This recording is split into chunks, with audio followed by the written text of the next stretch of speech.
ಆತ್ಮೀಯ ವಿದ್ಯಾರ್ಥಿ ಮಿತ್ರರೇ, ಹಿಂದಿನ ತರಗತಿಯಲ್ಲಿ 4 ಅಂಕದ ಪ್ರಶ್ನೆಗಳನ್ನು ಬಿಡಿಸಿರ್ತಕ್ಕಂಥದ್ದು. ಇವತ್ತಿನ ತರಗತಿಯೂ ಕೂಡ 4 ಅಂಕದ ಪ್ರಶ್ನೆಗಳನ್ನು ವಿವರಣಾತ್ಮಕವಾಗಿ ಬಿಡಿಸ್ತಕ್ಕಂಥದ್ದು. ಅದರಲ್ಲಿ ಬಂದಿರತಕ್ಕಂಥ ಪ್ರಶ್ನೆ 32ನೇದು. ಹಣವು ಲೆಕ್ಕದ ಅತ್ಯಂತ ಅನುಕೂಲಕರ ಘಟಕವಾಗಿ ಕಾರ್ಯನಿರ್ವಹಿಸುತ್ತದೆ. ಈ ಹೇಳಿಕೆಯನ್ನು ಉದಾಹರಣೆಯೊಂದಿಗೆ ವಿವರಿಸಿ ಅಂತ ಪ್ರಶ್ನೆ ಕೇಳಿರ್ತಕ್ಕಂಥದ್ದು. ನೋಡಿ, ಹಣವು ಸರಕು ಮತ್ತು ಸೇವೆಗಳ ಮೌಲ್ಯಗಳನ್ನು ಅಳೆಯುವ ಒಂದು ಸಾಮಾನ್ಯ ಮಾನದಂಡವಾಗಿದೆ. ಇದನ್ನು ಲೆಕ್ಕದ ಅತ್ಯಂತ ಅನುಕೂಲಕರ ಘಟಕ ಎಂದು ಕರೆಯಲು ಈ ಕೆಳಗಿನ ಅಂಶಗಳು ಪ್ರಮುಖ ಕಾರಣಗಳಾಗಿವೆ. ಅದರಲ್ಲಿ ಒಂದನೇದು ನೋಡಿ, ಮೌಲ್ಯದ ಸಾಮಾನ್ಯ ಅಳತೆಗೋಲ ಹಿಂದಿನ ಕಾಲದ ಸಾಟಿ ಪದ್ಧತಿಯಲ್ಲಿ ಬೆಟರ್ ಸಿಸ್ಟಮ್ ಅಂದರೆ ವಸ್ತುಗಳ ವಿನಿಮಯ ಮಾಡ್ಕೊಳ್ತಕ್ಕಂಥ ಪದ್ಧತಿ ನಾವು ಸಾಟಿ ಪದ್ಧತಿ ಅಂತ ಕರೆಯುತ್ತೇವೆ. ಈಗ ಪ್ರತಿ ವಸ್ತುವಿನ ಮೌಲ್ಯವನ್ನು ಇನ್ನೊಂದು ವಸ್ತುವಿನ ರೂಪದಲ್ಲಿ ನೆನಪಿಟ್ಟುಕೊಳ್ಳೋದು ಕಷ್ಟಕರವಾಗಿತ್ತು. ಅಂದರೆ ಹಿಂದಿನ ದಿನಗಳಲ್ಲಿ ಒಂದು ವಸ್ತುವಿನ ಮೌಲ್ಯ ಅಂದರೆ ದವಸ ಧಾನ್ಯಗಳಾಗಿರ್ಬೋದು, ವಸ್ತುಗಳಾಗಿರ್ಬೋದು, ಅದರ ಬೆಲೆ ಎಷ್ಟು ಅದಂತ ನೆನಪಿಟ್ಕೊಳ್ಳೋದು ಕಷ್ಟಕರವಾಗಿತ್ತು. ಆದರೆ ಹಣವು ಬಂದ ಮೇಲೆ ಎಲ್ಲ ವಸ್ತುಗಳ ಬೆಲೆಯು ರೂಪಾಯಿ, ಡಾಲರ್ ಅಥವಾ ಯುರೋ ಅಂತ ಒಂದೇ ಘಟಕದಲ್ಲಿ ವ್ಯಕ್ತಪಡಿಸಲು ಸಾಧ್ಯವಾಯಿತು. ಈ ರೀತಿ ನಾವು ಹಣ ಬಂದ ಮೇಲೆ ಅದು ಏನಾಯ್ತನ್ನು ಹೋಗಿದರೆ ಅದು ಒಂದೇ ಘಟಕದಲ್ಲಿ ವ್ಯಕ್ತಪಡಿಸಲಿಕ್ಕೆ ಅನುಕೂಲವಾಯಿತು. ಆದರೆ ಹಿಂದಿನ ದಿನಗಳಲ್ಲಿ ಅದು ಅನಾನುಕೂಲಕರವಾಗಿತ್ತು ಅಂತಕ್ಕಂಥದ್ದು ಇದರ ಅರ್ಥವನ್ನು ಹೇಳುತ್ತೆ. ಎರಡನೇದು, ವಿನಿಮಯ ಗೊಂದಲ ನಿವಾರಣೆಯು ಇಲ್ಲದಿದ್ದರೆ ನಾವು ಒಂದು ವಸ್ತುವಿನ ಬೆಲೆಯು ನೂರಾರು ಇತರೆ ವಸ್ತುಗಳ ಜೊತೆಗೆ ಹೋಲಿಸಬೇಕಾಗುತ್ತಿತ್ತು. ಹಣವು ಇವೆಲ್ಲವನ್ನು ಸರಳಗೊಳಿಸಿ ಮಾರುಕಟ್ಟೆಯಲ್ಲಿ ವಹಿವಾಟು ಸುಲಭವಾಗುವಂತೆ ಮಾಡಿತ್ತು ಅಂತ. ಅಂದರೆ ಒಂದು ವಸ್ತುವಿನ ಬೆಲೆಯು ನೂರಾರು ಇತರ ವಸ್ತುಗಳ ಹೋಲಿಸಬೇಕಾಗ್ತಿತ್ತು. ಇಲ್ಲಿ ಉದಾಹರಣೆಗೆ ಕೆಳಗೆ ತಮಗೆ ಹೇಳ್ತಾ ಇದ್ದೇನೆ. ಇಲ್ಲಿ ಆಕಳುಗಳಾಗಿರ್ಬೋದು, ಎಮ್ಮೆಗಳಾಗಿರ್ಬೋದು, ಈ ತೊಗರಿಗಳಾಗಿರ್ಬೋದು, ಹಾಗೆ ಕಡಲೆಗಳಾಗಿರ್ಬೋದು, ಇವುಗಳನ್ನು ವಿನಿಮಯ ಮಾಡಿಕೊಳ್ಳೋದು ಕಷ್ಟಕರವಾಗಿರ್ತಕ್ಕಂಥ ಸಮಯ ಇತ್ತು. ಇವೆಲ್ಲ ಹೋಗಲಾಡಿಸೋದಕ್ಕೆ ಅಥವಾ ಸರಳಗೊಳಿಸುವುದಕ್ಕೆ ಹಣವು ಸರಳವಾಗಿ ಕಾರ್ಯ ಅಥವಾ ಸುಲಭ ಮಾಡುವಂತೆ ಮಾಡಿತ್ತು ಅಂತ ಇದರ ಅರ್ಥ ಕೊಡುತ್ತೆ. ಒಂದು ಉದಾಹರಣೆಯೊಂದಿಗೆ ತಮಗೆ ವಿವರಣೆ ನೀಡೋಣ. ನೋಡಿ, ಒಬ್ಬ ವ್ಯಕ್ತಿ ಬಳಿ ಒಂದು ಮೊಬೈಲ್ ಫೋನ್, ಒಂದು ಲ್ಯಾಪ್ಟಾಪ್ ಮತ್ತು ಒಂದು ಪುಸ್ತಕ ಇದೆ ಎಂದು ಭಾವಿಸಿಕೊಳ್ಳೋಣ. ಇದು ಯಾವ ರೀತಿ ನೋಡಿ ಅನ್ನು ಹೋಗಿದರೆ ಅದರಲ್ಲಿ ಒಂದನೇದು, ಹಣವಿಲ್ಲದ ಸಂದರ್ಭದಲ್ಲಿ ನೀವು ಆ ಮೊಬೈಲಿನ ಬೆಲೆ ಎಷ್ಟು ಕೆಜಿಗೆ ಅಕ್ಕಿಗೆ ಸಮ ಗೊತ್ತಿದೆ? ಗೊತ್ತಿಲ್ಲ, ಕ್ವಶನ್ ಮಾರ್ಕ್ ಇದೆ. ಅಥವಾ ಎಷ್ಟು ಪುಸ್ತಕಗಳಿಗೆ ಸಮ ಕ್ವಶನ್ ಇದೆ ಎಂದು ಲೆಕ್ಕ ಮಾಡಬೇಕಾಗುತ್ತದೆ. ಅಂದರೆ ಒಂದು ಮೊಬೈಲ್ ಬೆಲೆ 5 kg ಅಕ್ಕಿ ಅಥವಾ 20 ಪುಸ್ತಕ ಬೆಲೆಗಳು ಎಂದು ನೆನಪಿಟ್ಟುಕೊಳ್ಳುವುದು ತುಂಬ ಗೊಂದಲಮಯ. ಒಂದು. ಎರಡನೇದು, ಹಣದ ಬಳಕೆಯಲ್ಲಿ ನಾವು ನೇರವಾಗಿ ಮೊಬೈಲ್ ಫೋನಿನ ಬೆಲೆ ₹20,000, ಲ್ಯಾಪ್ಟಾಪಿನ ಬೆಲೆ ₹50,000 ಮತ್ತು ಪುಸ್ತಕ ಬೆಲೆ ₹500 ಎಂದು ಹೇಳಬಹುದು. ಅಂದರೆ ಹಿಂದಿನ ಒಂದು ಈ ಪ್ರಶ್ನೆ ಈ ವಿಷಯಕ್ಕೂ ವ್ಯತ್ಯಾಸ ಅನ್ನಿಸ್ತಾ ಇದೆಯಲ್ಲ. ಇಲ್ಲಿ ಎಷ್ಟು ಕೆ ಜಿಗೆ ಅಕ್ಕಿ ಸಮ ಅಂತ ಕ್ವಶನ್ ಆಗಿದೆ, ಆದರೆ ಇಲ್ಲಿ ಮೊಬೈಲ್ ಫೋನಿನ ಬೆಲೆ ಹಣ ರೂಪದಿಂದ ಹೇಳುವಾಗ ನಮಗೆ ಅತ್ಯಂತ ಸರಳವಾಗಿ ವಿನಿಮಯ ಮಾಡಲಿಕ್ಕೆ ಸಾಧ್ಯವಾಗ್ತಕ್ಕಂಥದ್ದು. ಇಲ್ಲಿ ನೋಡಿ, ರೂಪಾಯಿ ಎಂಬುದು ಲೆಕ್ಕದ ಘಟಕವಾಗಿ ಕಾರ್ಯನಿರ್ವಹಿಸುತ್ತದೆ. ಇದು ಗ್ರಾಹಕರಿಗೆ ವಿವಿಧ ವಸ್ತುಗಳ ಬೆಲೆಗಳನ್ನು ಹೋಲಿಕೆ ಮಾಡಲು ಮತ್ತು ತಮ್ಮ ಆದಾಯಕ್ಕೆ ಅನುಗುಣವಾಗಿ ನಿರ್ಧಾರ ತೆಗೆದುಕೊಳ್ಳಲು ಸಹಾಯ ಮಾಡುತ್ತದೆ. ಇದರ ಪ್ರಯೋಜನಗಳೇನು ಅನ್ನೋ ಹಾಗಿದ್ರೆ ನೋಡಿ, ಅದರಲ್ಲಿ ಒಂದನೇದು ಪ್ರಯೋಜನೆಯಲ್ಲಿ ಹಣದ ಲೆಕ್ಕಪತ್ರ ನಿರ್ವಹಣೆ. ವ್ಯಾಪಾರಸ್ಥರು ತಮ್ಮ ಲಾಭ ಮತ್ತು ನಷ್ಟವನ್ನು ತಮ್ಮ ಲಾಭ ಮತ್ತು ನಷ್ಟವನ್ನು ಲೆಕ್ಕ ಮಾಡಲು ಅಥವಾ ಲೆಕ್ಕ ಹಾಕಲು ಇದು ಸಹಾಯಕಾರಿಯಾಗಿದೆ. ಇಲ್ಲಿ ಎರಡನೇದು ಹೋಲಿಕೆ ಸುಲಭ. ಏನಾಗಿದೆ ಅಂತಂದರೆ ಹೋಲಿಕೆ ಸುಲಭ. ಎರಡು ವಿಭಿನ್ನ ವಸ್ತುಗಳ ಮೌಲ್ಯಗಳನ್ನು ಕ್ಷಣಾರ್ಧದಲ್ಲಿ ಹೋಲಿಸಬಹುದು ಅನ್ನೋ ಹಾಗಿದ್ರೆ ಎರಡು ವಿಭಿನ್ನ ವಸ್ತುಗಳು. ಇಲ್ಲಿ ನೋಡಿ, ಎ ಮತ್ತು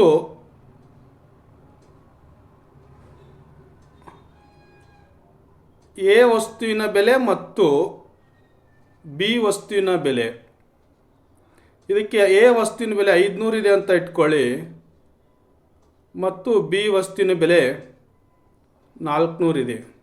ಇವೆರಡು ಹೋಲಿಕೆ ಮಾಡೋದ್ರಿಂದ ₹100 ಡಿಫ್ರೆನ್ಸ್ ಅನ್ನೋದು ಗೊತ್ತಾಗ್ತದೆ. ಇದು ಕೆಲಸ ಹೋಲಿಕೆ ಮಾಡಲು ಸುಲಭವಾಗಿರ್ತಕ್ಕಂಥದ್ದು. ಮೂರನೇದು, ಹಣದ ವಿಭಜನೆ ಅಂತ ಕೇಳ್ಬೋದು. ಸಣ್ಣ ಮೊತ್ತದ ವ್ಯವಹಾರಗಳನ್ನು ನಿಖರವಾಗಿ ಮಾಡಲು ಸಾಧ್ಯವಾಗುತ್ತದೆ ಅಂತಕ್ಕಂಥದ್ದು. ಈ ಮೂರು ಪ್ರಯೋಜನಗಳು ಈ ಪ್ರಶ್ನೆಗೆ ಉತ್ತರವಾಗಿರ್ತಕ್ಕಂಥದ್ದು ನಾವು ಹೇಳ್ಬೋದು. ಅದೇ ರೀತಿಯಾಗಿ ನೆಕ್ಸ್ಟ್ ಇನ್ನೊಂದು ಪ್ರಶ್ನೆ ನೋಡಿ ಯಾವ ರೀತಿ ಇದೆ ಅನ್ನೋ ಹೋಗಿದ್ರೆ,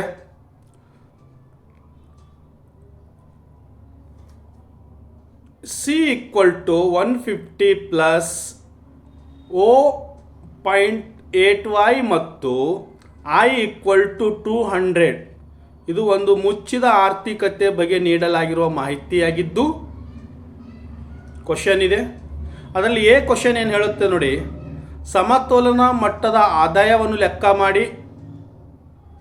ಬಿ, ಆಯು ಅಂತಂದರೆ ಇನ್ವೆಸ್ಟ್ಮೆಂಟ್ 250ಕ್ಕೆ ಹೆಚ್ಚಾಗುತ್ತದೆ ಎಂದು ಭಾವಿಸಿದ್ದರೆ ಹೊಸ ಸಮತೋಲನ ಆದಾಯವನ್ನು ಕಂಡುಹಿಡಿಯಿರಿ ಅಂತ ಪ್ರಶ್ನೆ ಇರ್ತಕ್ಕಂಥದ್ದು. ನೋಡಿ, ಫಸ್ಟ್ ಒನ್ ಈ ಪ್ರಶ್ನೆ ಅದಲ್ಲ, ಇದಕ್ಕೆ ಉತ್ತರ ಅಥವಾ ಆನ್ಸರ್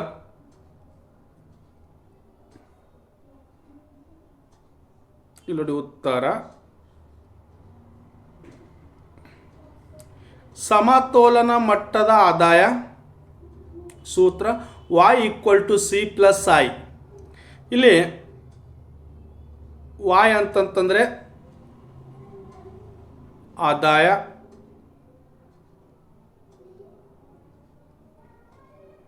C ಅಂತಂತಂದರೆ ಅನುಭೋಗ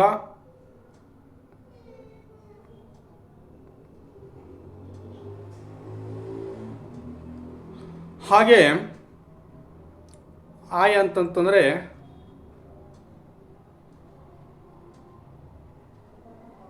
ಹೂಡಿಕೆ.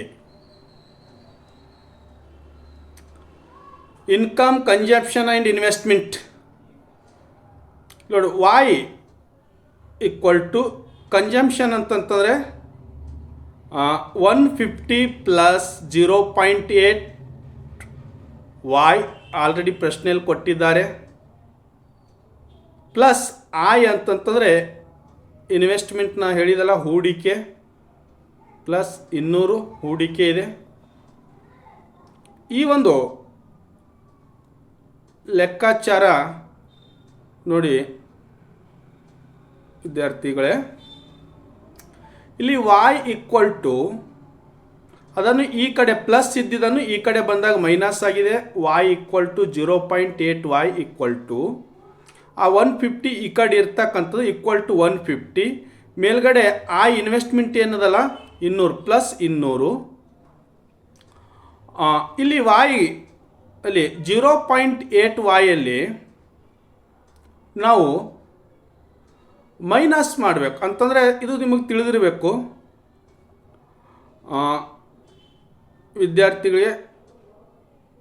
0.1, 0.2, 0.3, 0.4, 0.5, 0.6, 0.7, 0.8, 0.9, 0.10. ಇದರಲ್ಲಿ 0.8 ಇಲ್ಲಿ ತನಕ ಹೋಗಿದೆ ಅಂತ ಇಟ್ಕೊಳ್ಳಿ. 0.8 ಆಲ್ರೆಡಿ ಮೇಲ್ಗಡೆ ಇದೆ ಇಷ್ಟು. ಈಗ ಉಳಿತಷ್ಟು 0.9, 0.10 ಇದಂತಂದರೆ 2 ಡಾಟಾ ಉಳಿತು. ಈ 2 ಡಾಟಾನೇ ಇಲ್ಲಿಟ್ಟಿರ್ತಕ್ಕಂಥದ್ದು 0.2 ವಾಯ್ ಈಕ್ವಲ್ ಟು 0.8 ವಾಯ್ದಲ್ಲಿ 0.8 ತೆಗೆದಾಗ 10ದಲ್ಲಿ 0.2 ವಾಯ್ ಉಳಿತದೆ. ಈ 150 ಪ್ಲಸ್ 200 ಕೂಡಿಸಿದಾಗ 300 ಆಗುತ್ತೆ. ಅದನ್ನೇ ವಾಯ್ ಏನದ ಹಾಗೆ ವಾಯ್ ಇಟ್ಕೊಂಡು ವಾಯ್ ಈಕ್ವಲ್ ಟು 350 ಬಾರ್ ಅಥವಾ ಭಾಗಿಸು ಈ 0. ಈ ಕಡೆ ಬಂದಾಗ 0.8 ಆಗುತ್ತದೆ. ಈ 350 ಭಾಗಿಸು 0.8 ಅಂತಂದರೆ ಇಲ್ಲಿ ಆನ್ಸರು ವಾಯ್ ಈಕ್ವಲ್ ಟು 1750 ಆಗುತ್ತೆ. ಇದು ಎದು. ಬಿ ಪ್ರಶ್ನೆ ಕೇಳಿದ್ದಾರೆ ನೋಡಿ, ಹೊಸ ಸಮತೋಲನ ಆದಾಯವು ಆಯ್ ಅಂತಂದರೆ ಇನ್ವೆಸ್ಟ್ಮೆಂಟ್ ನಿಮ್ಗೆ ಗೊತ್ತಿದೆ ಈಕ್ವಲ್ ಟು 250ಕ್ಕೆ ಹೆಚ್ಚಾಗುತ್ತದೆ. ಇದರ ಒಂದು ಸೂತ್ರ y equal to C plus I. ಈ ವಾಯ್ ಸಿ ಅಂತಂತಂದರೆ 150 ಪ್ಲಸ್ 0.8 ವಾಯ್ ಪ್ಲಸ್ ಇದು ಏನಿಟ್ಟಿದ್ದಾರೆ ಅಂತಂದರೆ ಹೊಸ ಹೆಚ್ಚಾದಾಗ 100 ಇದ್ದಿತ್ತಲ್ಲ ಇಲ್ಲಿ 250 ಹೆಚ್ಚಾದಾಗ ನೋಡಿ ವಾಯ್ ಮೈನಸ್ ಇದು ಇದೆಲ್ಲ ಇದು ಪ್ಲಸ್ ಇದ್ದಿದ್ದನ್ನು ಈ ಕಡೆ ಬಂದಾಗ ಈ y minus 0.8 y equal to ಈ 150 ಮತ್ತು ಈ ಪ್ಲಸ್ 250 ಕೂಡಿಸಿದಾಗ 400 ಆಗುತ್ತೆ. ಈ ವಾಯ್ ಹಾಗೆ ಇಡೋದು. ಇಲ್ಲಿ 0.8 ವಾಯ್ ಇದೆಯಲ್ಲ ಅಲ್ಲಿ ಏನಾಗುತ್ತೆ ಅಂತಂದರೆ 1 ಮೈನಸ್ 0.8 ಈಕ್ವಲ್ ಟು 400. ಇದು ಅದನ್ನೇ ಇದು ಆ್ಯಕ್ಚುಲಿ ಇದು 1 ಇರಬಾರ್ದಿತ್ತು, ಬಿಟ್ಟು ಮಿಸ್ಟೇಕ್ ಮಾಡಿದ್ದಾರೆ. ಇದು ಮೇಲ್ ಪ್ರಕಾರ 0.8ದಲ್ಲಿ ತೆಗೆದ್ರೆ ವಾಯ್ ಈಕ್ವಲ್ ಟು ಎಷ್ಟು 0.2 ಉಳಿತದ equal to 400. y equal to ಈ ಕಡೆ 400 ಭಾಗಿಸು 0.2 y ಈಕ್ವಲ್ ಟು ಎಷ್ಟಾಗುತ್ತೆ ಅಂತಂದರೆ ಇಲ್ಲಿ 2000 ಆಗುತ್ತೆ. ಇಲ್ಲಿ 200 ಇದ್ದಾಗ ನೋಡಿ ಎದಲ್ಲಿ ಎ ಪ್ರಶ್ನೆಯಲ್ಲಿ y ಈಕ್ವಲ್ ಟು 1750 ಅದನ್ನೇ ಬಿ y ಈಕ್ವಲ್ ಟು 2000 ಆಗುತ್ತೆ. ಅಂದರೆ 150 250 50 ಹೆಚ್ಚಿಗಾದಾಗ ಏನಾಗ್ತದೆ ಅಂತಂತಂದರೆ 250 ಹೆಚ್ಚಳ ಆಗುತ್ತದೆ. ಈ ರೀತಿ ಈ ಪ್ರಶ್ನೆಯನ್ನು ಬಿಡಿಸ್ತಕ್ಕಂಥದ್ದು ವಿದ್ಯಾರ್ಥಿಗಳೇ.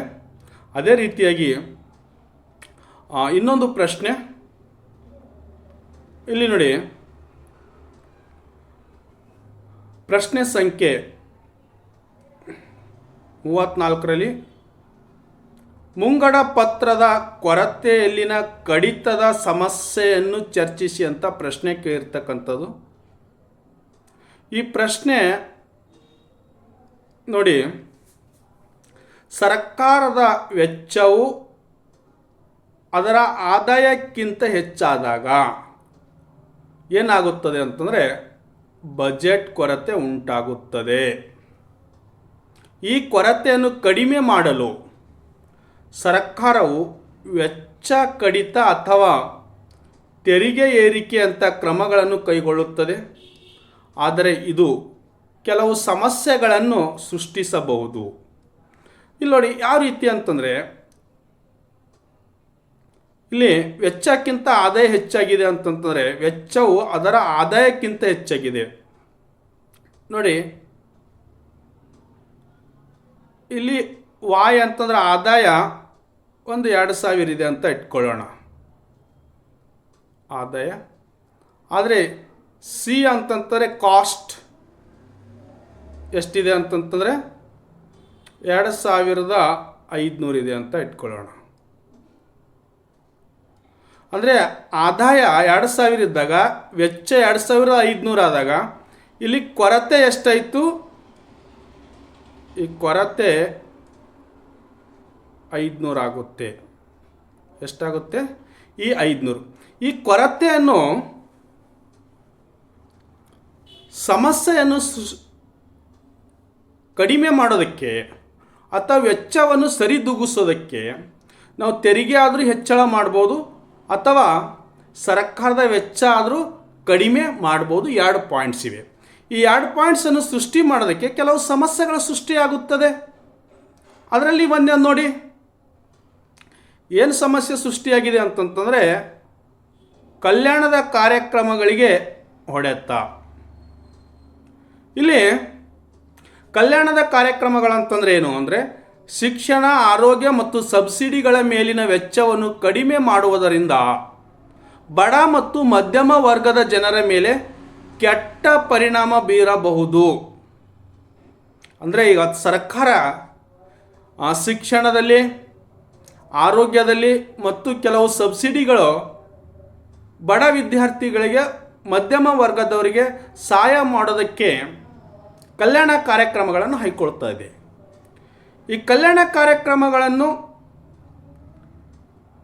ಕಡಿಮೆ ಮಾಡಿದಾಗ ಇಲ್ಲಿ ಕೊರತೆಯನ್ನು ಕಡಿಮೆ ಆಗ್ಬೋದು. ಆದರೆ ಇದು ಜನರ ಮೇಲೆ ಕೆಟ್ಟ ಪರಿಣಾಮ ಬೀಳ್ತಕ್ಕಂಥದ್ದು ಒಂದು ಹೊಡೆತ ಅಂತ ನಾವು ಹೇಳ್ಬೋದು. ಎರಡನೇದು ಆರ್ಥಿಕ ಬೆಳವಣಿಗೆಗೆ ಕುಂಠಿತ. ಇಲ್ಲಿ ಏನಾಗ್ತದೆ ಅಂತಂದರೆ ಮೂಲ ಸೌಕರ್ಯ, ರಸ್ತೆಗಳು, ಸೇತುವೆಗಳು ಇತ್ಯಾದಿ ಮೇಲಿನ ಹೂಡಿಕೆಯನ್ನು ಕಡಿಮೆ ಮಾಡುವುದರಿಂದ ದೀರ್ಘಾವಧಿಯಲ್ಲಿ ದೇಶದ ಉತ್ಪಾದನೆ ಸಾಮರ್ಥ್ಯ ಕಡಿಮೆ ಆಗಬಹುದು. ಇಲ್ಲಿ ಕಡಿಮೆ ಆಗಬಹುದು. ಈ ಕಡಿಮೆ ಮಾಡೋದರಿಂದ ಆರ್ಥಿಕ ಬೆಳವಣಿಗೆ ಆಗೋದಿಲ್ಲ, ಅದು ಕುಂಠಿತವಾಗುತ್ತದೆ. ಇದು ಕೂಡ ಒಂದು ಸಮಸ್ಯೆಗೆ ಕಾರಣ ಆಗಬಹುದು ಅಂತಕ್ಕಂಥದ್ದು. ಮೂರನೇದು ನಿರುದ್ಯೋಗ, ಅನ್ಎಂಪ್ಲಾಯ್ಮೆಂಟ್ ಅಂತ ಕರಿತೇವೆ ಇದಕ್ಕೆ. ಸರ್ಕಾರಿ ಯೋಜನೆಗಳನ್ನು ನಿಲ್ಲಿಸುವುದರಿಂದ ಅಥವಾ ವೆಚ್ಚ ಕಡಿಮೆ ಮಾಡುವುದರಿಂದ ಉದ್ಯೋಗಾವಕಾಶಗಳು ಕ್ಷೀಣಿಸುತ್ತವೆ. ಇಲ್ಲಿ ಉದ್ಯೋಗಾವಕಾಶಗಳೇನಾಗ್ತಾ ಇದೆ ಅಂತಂತಂದರೆ ಈ ರೀತಿ ಕಡಿಮೆ ಆಗಲಿಕ್ಕೆ ಕಾರಣವಾಗ್ತಕ್ಕಂಥದ್ದು. ಇಲ್ಲಿ ಕಡಿಮೆ ಆಗ್ತದೆ, ಈ ಸಿಂಬಲ್ ತೋರಿಸ್ತಕ್ಕಂಥದ್ದು. ಅದೇ ರೀತಿಯಾಗಿ ತೆರಿಗೆಯ ಹೊರೆ, ಆದಾಯ ಹೆಚ್ಚಿಸಲು ಸರ್ಕಾರ ತೆರಿಗೆ ಏರಿಸಿದ್ದರೆ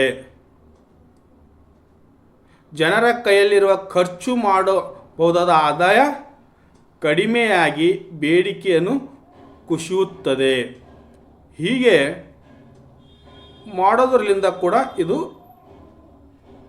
ಪರಿಣಾಮ ಬೀರ್ತಕ್ಕಂಥದ್ದು. ಈ 4 ಅಂಶಗಳನ್ನು ಮುಂಗಡ ಪತ್ರದ ಕೊರತೆಯಲ್ಲಿ ಕಡಿತ ಸಮಸ್ಯೆಯನ್ನು ಚರ್ಚಿಸಿ ಅಂತ ಕೇಳಿದಾಗ ಈ ಪಾಯಿಂಟ್ಸ್ಗಳನ್ನು ತಾವು ಬರೆದಿದ್ದೇ ಆದರೆ ತಮಗೆ 4 ಅಂಕಗಳು ಸರಳವಾಗಿ ಸಿಗ್ತವೆ ವಿದ್ಯಾರ್ಥಿಗಳೇ.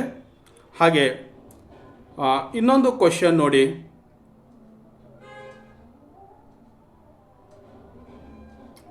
ಇಲ್ಲಿ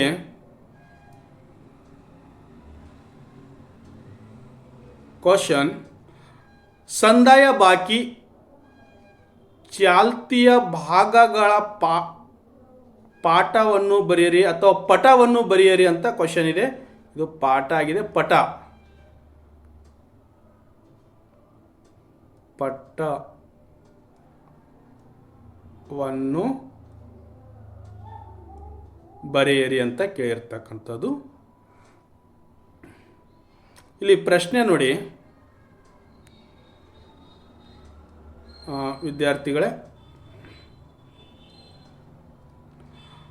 ಚಾಲ್ತಿ ಖಾತೆ, ಈ ಚಾಲ್ತಿ ಖಾತೆಯಲ್ಲಿ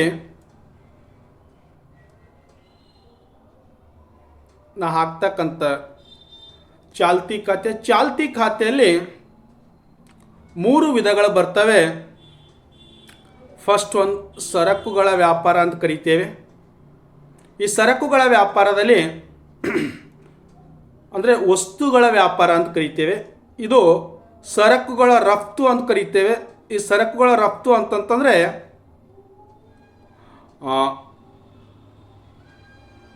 ನಮ್ಮ ದೇಶದಲ್ಲಿ ಉತ್ಪಾದನೆ ಆಗಿರ್ತಕ್ಕಂಥ ಸರಕುಗಳನ್ನು ಬೇರೆ ರಾಷ್ಟ್ರಕ್ಕೆ ಪೂರೈಕೆ ಮಾಡೋದು ಅಥವಾ ಕೊಟ್ಟುಕೊಳ್ಳೋದಕ್ಕೆ ಸರಕುಗಳ ರಫ್ತು ಅಂತ ಕರಿತೇವೆ. ಹಾಗೆ ಸರಕುಗಳ ಆಮದು ಅಂತಂತಂದರೆ ಬೇರೆ ರಾಷ್ಟ್ರದಿಂದ ನಮ್ಮ ರಾಷ್ಟ್ರಕ್ಕೆ ಬೇಕಾಗಿರ್ತಕ್ಕಂಥ ವಸ್ತುಗಳು, ಸರಕುಗಳನ್ನು ತರಿಸ್ಕೊಳ್ಳೋದಕ್ಕೆ ನಾವು ಆಮದು ಅಂತ ಕರೀತೇವೆ. ಈ ಸರಕುಗಳ ವ್ಯಾಪಾರದಲ್ಲಿ 2 ಭಾಗಗಳನ್ನು ಬರ್ತಕ್ಕಂಥದ್ದು. ಹಾಗೆ ಸೇವೆಗಳ ವ್ಯಾಪಾರ ಅಂತ ಕರಿತೇವೆ. ಈ ಸೇವೆಗಳಂತಂದರೆ ಇದರಲ್ಲಿ ನೋಡಿ, ನಿವ್ವಳ ಉತ್ಪಾದನಾಂಗಗಳ ಆದಾಯ. ಈ ನಿವ್ವಳ ಉತ್ಪಾದನಾಂಗಗಳ ಆದಾಯ ಅಂತಂತಂದರೆ ಈ ಉತ್ಪಾದನಾಂಗಗಳಲ್ಲಿ ಅದರ ಖರ್ಚನ್ನು ತೆಗೆದಾಗ ಆ ನಿವ್ವಳ ಉತ್ಪಾದನಾಂಗಗಳ ಆದಾಯವನ್ನು ದೊರೆಯುತ್ತದೆ. ಇದರಲ್ಲಿ ಮತ್ತೆ 2 ಪ್ರಕಾರಗಳಿವೆ. ನಿವ್ವಳ ಹೂಡಿಕೆ ಆದಾಯ ಅಂದರೆ ನಾವು ವಿವಿಧ ವಲಯದಲ್ಲಿ ಹೂಡಿರ್ತಕ್ಕಂಥ ಆದಾಯವನ್ನು, ಅದರಲ್ಲಿ ಖರ್ಚನ್ನು ತೆಗೆದು ಉಳಿದಿರ್ತಕ್ಕಂಥ ಆದಾಯ ಏನು ಉಳಿಯುತ್ತದೆಯಲ್ಲ ಅದನ್ನು ನಿವ್ವಳ ಹೂಡಿಕೆ ಆದಾಯ ಅಂತ ಕರೀತೇವೆ. ಅದೇ ರೀತಿಯಾಗಿ ಇನ್ನೊಂದು ನೌಕರರ ಪರಿಹಾರದಿಂದ ಬರುವ ನಿವ್ವಳ ಆದಾಯ ಅಂತಂದರೆ ನಮ್ಮ ಈ ಒಂದು ದೇಶದಲ್ಲಿರ್ತಕ್ಕಂಥ ನೌಕರ ವರ್ಗದವರು ಅವರು ಬರುವ ನಿವ್ವಳ ಆದಾಯ. ಯಾವ ನೌಕರ ವರ್ಗದವರು ಅವರು ಅವರ ಆದಾಯದಲ್ಲಿ ಅವರ ಖರ್ಚನ್ನು ತೆಗೆದು ಉಳಿದಿರ್ತಕ್ಕಂಥದ್ದು ಏನಿರ್ತದಲ್ಲ ಅದನ್ನು ನಿವ್ವಳ ನೌಕರರ ಪರಿಹಾರದ ದಿಂದ ಬರುವ ನಿವ್ವಳ ಆದಾಯ ಅಂತ ಕರೀತೇವೆ. ಹಾಗೆ ಇದು ನಿವ್ವಳ ಉತ್ಪಾದನಾಂಗಗಳ ಆದಾಯದಲ್ಲಿ 2 ಪ್ರಕಾರಗಳು ಬರ್ತವೆ. ನಿವ್ವಳ ಉತ್ಪಾದನಾಂಗೇತರ ಆದಾಯಗಳು ಅಂತ. ಈ ನಿವ್ವಳ ಉತ್ಪಾದನಾಂಗೇತರ ಆದಾಯಗಳಲ್ಲಿ ಇಲ್ಲಿ ನೋಡಿ, ಉತ್ಪಾದನಾಂಗೇತರ ಆದಾಯ ಅಂತಂದರೆ ಬ್ಯಾಂಕಿಂಗ್, ನಮ್ಮ ದೇಶದಲ್ಲಿರ್ತಕ್ಕಂಥ ಬ್ಯಾಂಕ್ಗಳು ಕೊಡ್ತಕ್ಕಂಥ ಸರ್ವಿಸ್ಗಳಿಂದ ಬರ್ತಕ್ಕಂಥ ಆ ಸೇವೆಗಳು ಏನು ಕೊಡ್ತಾರೆ ಅಲ್ಲ, ಸೇವೆಗಳಿಂದ ಬರ್ತಕ್ಕಂಥ ಆದಾಯ. ಬ್ಯಾಂಕಿಂಗ್, ವಿಮೆ, ಆ ವಿಮೆ ಗೊತ್ತಿರಬೇಕು ತಮಗೆ. ತಾವುಗಳನ್ನು ಇತರೆ ಇನ್ಶೂರೆನ್ಸ್ಗಳನ್ನು ಕಟ್ತಾರೆ. ಆ ಇನ್ಶೂರೆನ್ಸು ಅಥವಾ ವಿಮೆಯಿಂದ ಬರ್ತಕ್ಕಂಥ ಆದಾಯಗಳು, ನಾವು ಬೆಳೆ ವಿಮೆಗಳು ಕಟ್ತಾ ಇದ್ದೇವೆ, ಆದರೆ ಜನರಿಗೆ ವಿಮೆ ಮಾಡಿಸ್ತಾ ಇದ್ದೇವೆ. ಬೈಕ್ಗಳು ಎಲ್ಲ ಸರಕು ಮತ್ತು ಸೇವೆಗಳ ಕೆಲ ವ್ಯಾಪಾರದ ಮೇಲೆ ಕೂಡ ಇನ್ಶೂರೆನ್ಸ್ ಮಾಡಿಸ್ತಾ ಇದ್ದೇವೆ. ಅವುಗಳನ್ನು ವಿಮೆಯಿಂದ ಕೂಡ ನಮಗೆ ಆದಾಯ ಬರುತ್ತದೆ. ಹಾಗೆ ಪ್ರವಾಸೋದ್ಯಮ, ನಮ್ಮ ಭಾರತದಲ್ಲಿರ್ತಕ್ಕಂಥ ನಾವು ಪ್ರವಾಸಗಳನ್ನು ಹೋದಾಗ ಪ್ರವಾಸಗಳಿಗೆ ಅಲ್ಲಿ ನಾವು ಫೀಸ್ಗಳನ್ನು ಕೊಡ್ತಿದ್ದೇವೆ. ಎಂಟ್ರಿ ಫೀಸನ್ನು ಕೊಟ್ಟು ಅಲ್ಲಿರ್ತಕ್ಕಂಥ ಪ್ರವಾಸಿ ತಾಣದ ಸೇವೆಗಳನ್ನು ನಾವು ಅನುಭವಿಸ್ತಾ ಇದ್ದೇವೆ. ಆ ಅನುಭವಿಸಿದಾಗ ಅದಕ್ಕೆ ನಾವು ಹಣವನ್ನು ಪೇ ಮಾಡ್ತೀವಲ್ಲ, ಆ ಹಣನೂ ಆ ಪೇ ಆಗಿರ್ತಕ್ಕಂಥ ದುಡ್ಡು ಕೂಡ ನಿವ್ವಳ ಉತ್ಪಾದನಾಂಗೇತರ ಅದು ಚಾಲ್ತಿ ಖಾತೆಯಲ್ಲಿ ಆ್ಯಡ್ ಆಗ್ತದೆ. ಹಾಗೆ ಸಾಫ್ಟ್ವೇರ್ಗಳು, ನೌಕಾ ಸೇವೆಗಳು ಇವೆಲ್ಲನೂ ಕೂಡ ನಿವ್ವಳ ಉತ್ಪಾದನಾಂಗೇತರ ಆದಾಯದಲ್ಲಿ ಬರ್ತಕ್ಕಂಥವು. ಹಾಗೆ ಮೂರನೇದು ವರ್ಗಾವಣೆ ಪಾವತಿಗಳು. ಈ ವರ್ಗಾವಣೆ ಪಾವತಿಗಳಲ್ಲಿ ನೋಡಿ, ಉಡುಗೊರೆ ಅಂತಂದರೆ ಕೆಲವೊಂದು ಗಿಫ್ಟೆಡ್ ಕೊಡ್ತಾರೆ ಚಾಲ್ತಿ ಖಾತೆಯಲ್ಲಿ. ಕೆಲವೊಂದು ಸಂಸ್ಥೆಗಳಾಗಿರ್ಬೋದು, ಕೆಲವು ದೊಡ್ಡ ದೊಡ್ಡ ಕಂಪನಿಗಳಾಗಿರ್ಬೋದು, ಅವರು ಏನು ಮಾಡ್ತಾರೆ ಅಂತಾರೆ, ಸರ್ಕಾರಕ್ಕೆ ಉಡುಗೊರೆ ಕೊಡ್ತಾರೆ. ಅದೇ ರೀತಿ ಪಾವತಿಗಳು ಮಾಡ್ತಾರೆ. ಮತ್ತು ಅನುದಾನ ಅಂತಂದರೆ ಸರ್ಕಾರ ಕೆಲವೊಂದು ಗ್ರ್ಯಾಂಟ್ಗಳನ್ನು ಕೂಡ, ಅದು ರಾಷ್ಟ್ರೀಯ ಆಗಿರ್ಬೋದು, ರಾಜ್ಯ ಆಗಿರ್ಬೋದು, ಅಂತಾರಾಷ್ಟ್ರೀಯ ಆಗಿರ್ಬೋದು, ಇವುಗಳನ್ನು ಕೂಡ ಅನುದಾನಗಳನ್ನು ಕೂಡ ಕೆಲವೊಂದು ದಲ್ಲಿ ಬರ್ತಕ್ಕಂಥವು. ಇವುಗಳನ್ನು ಒಳಗೊಂಡಿರ್ತಕ್ಕಂಥದಕ್ಕೆ ಎಲ್ಲನೂ ಕೂಡ ವರ್ಗಾವಣೆ ಪಾವತಿಗಳಂತ ಕರಿತೇವೆ. ಇಷ್ಟು ತಾವುಗಳನ್ನು ಬರೆದಿದ್ದೇ ಆದರೆ ತಮಗೆ ಪರೀಕ್ಷೆಗಳಲ್ಲಿ 4 ಮಾರ್ಕ್ಗಳು ಅಥವಾ 4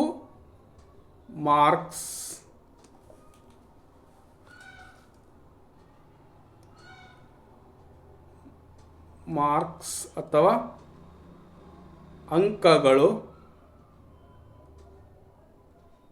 ಬರ್ತಕ್ಕಂಥದ್ದು. ವಿದ್ಯಾರ್ಥಿಗಳೇ, ತಮಗೆ ಈ ವಿಡಿಯೋ ಇಷ್ಟವಾಗಿದ್ದಾದರೆ ನನ್ನ ಚಾನಲ್ ನೇಮ್ ಬಂದುಬಿಟ್ಟು ಇಲ್ಲಿ ಬರೀತೀನಿ ವಿದ್ಯಾರ್ಥಿಗಳೇ, ಸಿದ್ದಣ್ಣ